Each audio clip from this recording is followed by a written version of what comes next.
मैं doctor Ravinder Singh Bhadauria, nephrologist.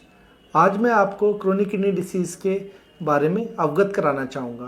Chronic kidney disease क्या होता है, इसके क्या क्या रिस्क फैक्टर्स हो सकते हैं, इसके क्या सिम्टम्स होते हैं, इसको कैसे मैनेज किया जा सकता है और इससे कैसे बचा जा सकता है, इसके बारे में आज मैं चर्चा करूँगा। अगर हम क्रोनिक किडनी डिसीज़ के बारे में बात करें तो वर्ल्ड वाइड इसके 11% पॉपुलेशन इफ़ेक्टेड है। इंडिया में अगर हम देखें तो 15% इसके पेशेंट्स हैं। क्रोनिक किडनी डिसीज़ एक क्रोनिक किडनी की प्रॉब्लम जो महीनों या सालों से चली आ रही हो और जिसको पूर्णतः ठीक नहीं किया जा सकता हो। अगर हम डेफिनेशन वाइज देखें, क्रोनिक की किडनी की खराबी जो 3 महीने से या उससे ज़्यादा हो, अमूमन जिसका पता लगाने के लिए हमें भिन्न टेस्ट करने पड़ते हैं और इसकी जानकारी मिलती है। क्रोनिक किडनी डिसीज़ को पता लगाने के लिए हमें ब्लड टेस्ट करना होता है, आमतौर पे किडनी फंक्शन टेस्ट जिससे हम GFR कैलकुलेट करते हैं, और यूरिन का टेस्ट जिसमें हम यूरिन एल्बुमिन देखते हैं। और इसके आधार पर हम क्रोनिक किडनी डिसीज़ को डिफरेंट स्टेजेस में डिवाइड करते हैं, स्टेज 1 टू स्टेज 5। स्टेज 1 जब नॉर्मल GFR जो नॉर्मल 90 से 120 के बीच में होता है फॉल करना शुरू हो जाता है। स्टेज 3 में जब GFR 60 से नीचे चला जाता है तभी अमूमन पेशेंट को सिम्टम्स आने शुरू होते हैं। स्टेज 4 में ये GFR फर्दर डिक्लाइन हो जाता है, 30 से 15 ml के बीच में होता है। और स्टेज 5 जो एंड स्टेज किडनी डिसीज़ बोलते हैं, GFR 15 ml पर मिनट से नीचे चला जाता है।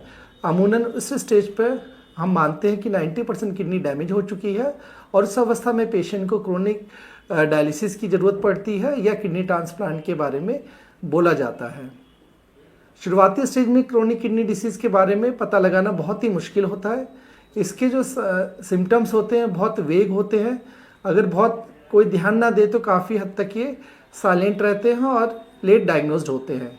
इसलिए हम क्रोनिक किडनी डिसीज़ को साइलेंट किलर भी बोलते हैं। शुरुआती स्टेज में इसके सिम्टम्स सिर्फ थकावट हो सकती है, यंग लोगों में ब्लड प्रेशर की शिकायत हो सकती है, यूरिन में आप कुछ चेंजेस महसूस कर सकते हैं, जैसे यूरिन में बार बार यूरिन जाने की इच्छा लगना, यूरिन में फ्रॉथ जाना, झाग जाना, यूरिन में ब्लड नोटिस करना या फिर यूरिन कम आने लगना।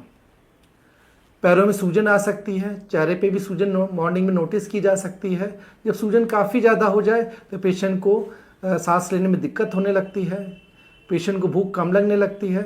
बहुत ज़्यादा दिक्कत बढ़ जाए तो उल्टी पे उल्टी होनी शुरू हो जाती हैं। रात को नींद आने में दिक्कत आती है, शरीर में पेन बना रहता है, स्किन बहुत रूखी हो जाती है और इचिंग काफ़ी ज़्यादा होने लगती है। ये सारे जो सिम्टम्स हैं और कई बीमारियों में भी हो सकते हैं। तो कई बार पेशेंट इसको समझ नहीं पाता है और मिस डायग्नोज टाइमली नहीं हो पाता है। अब हम बात करते हैं किडनी को ख़राब होने के क्या क्या कारण हो सकते हैं। संभवतः पहला जो कारण है वो डायबिटीज़ है, जो अमूमन 60 to 70% क्रोनिक किडनी डिसीज़ के कारण होता है। दूसरा कारण लंबी हाइपरटेंशन की बीमारी जो अच्छे से कंट्रोल नहीं किया गया हो। दूसरे कारणों में किडनी में बार बार स्टोन होना, किडनी में इन्फेक्शन होना या घर में किसी को किडनी की शिकायत होना। अगर पेशेंट का बहुत ज़्यादा ओवरवेट है तो उसमें भी किडनी खराब होने का कारण हो सकता है।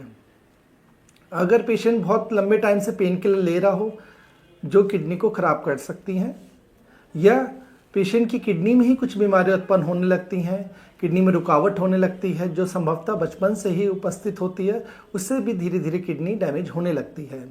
शुरुआती स्टेज में किडनी की प्रॉब्लम हम जान नहीं पाते हैं। जब इसको मालूम चलता है तो किसी न किसी कॉम्प्लिकेशन के रूप में पेशेंट हॉस्पिटल में या डॉक्टर के पास आता है।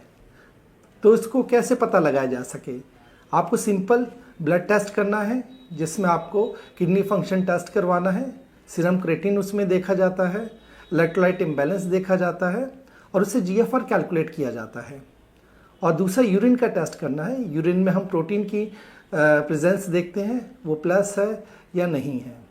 और डिटेल में पता लगने के लिए हम और अदर रिलेवेंट ब्लड टेस्ट करते हैं, पेशेंट का अल्ट्रासाउंड कराते हैं किडनी का साइज़ देखने के लिए। अगर किडनी खराब होने का स्पष्ट कारण नहीं मालूम है तो हमें किडनी की बायोप्सी भी करने की ज़रूरत पड़ती है।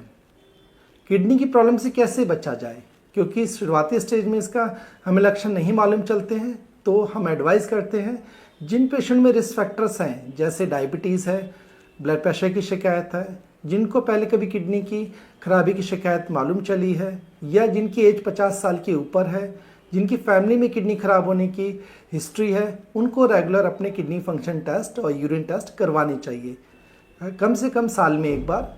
और जिनको हाई रिस्क फैक्टर है, जैसे कि किडनी पहले से उनकी ख़राब है, तो उनको ये टेस्ट फ्रीक्वेंटली 1 से 2 महीने के करवाने की ज़रूरत पड़ती है, जिससे कि हम क्रोनिक किडनी डिसीज़ के बारे में शुरुआती स्टेज में पता लगा सकें और इसको काफ़ी हद तक आगे बढ़ने से रोका जा सके।